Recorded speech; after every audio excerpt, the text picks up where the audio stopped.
সামনে শীতকাল আর এই সময় নানা সমস্যা দেখা দেয় ত্বকে। মুখ, হাত, চুলের মতো গোড়ালি ফাটাও একটা বিশাল সমস্যা এই সময়।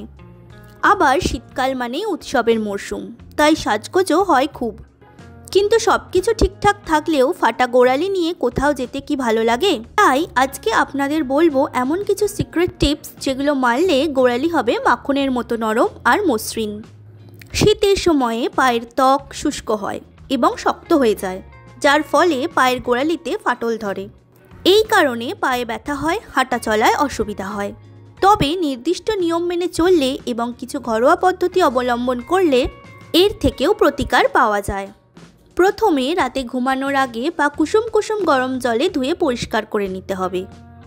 আপনি চাইলে জলে একটু শ্যাম্পু দিয়ে পাটা ব্রাশ দিয়ে পরিষ্কার করে নিতে পারেন।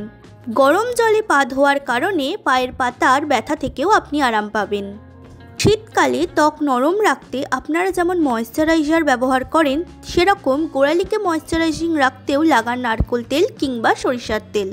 যদি এতেও আরাম না পান তাহলে গলানো মোম আর গ্লিসারিন মিশিয়ে গোড়ালিতে লাগান, পা ফাটা বন্ধ হয়ে যাবে। এরপর নরম সুতির পরিষ্কার মোজা পরে শুয়ে পড়ুন। অনেকে আছেন যে একটা মোজা পরপর 2-3 দিন পরে, কিন্তু এটা ঠিক নয়। নোংরা মোজা পরার ফলে পায়ের ত্বক ক্ষতিগ্রস্ত হতে পারে। ব্যাস, এই কয়েকটা টিপস মেনে চললেই এই শীতে আপনি পাবেন ফাটা গোড়ালি মুক্ত একটা সুন্দর পা। নিজস্ব সংবাদদাতা সংবাদ শিরোনাম।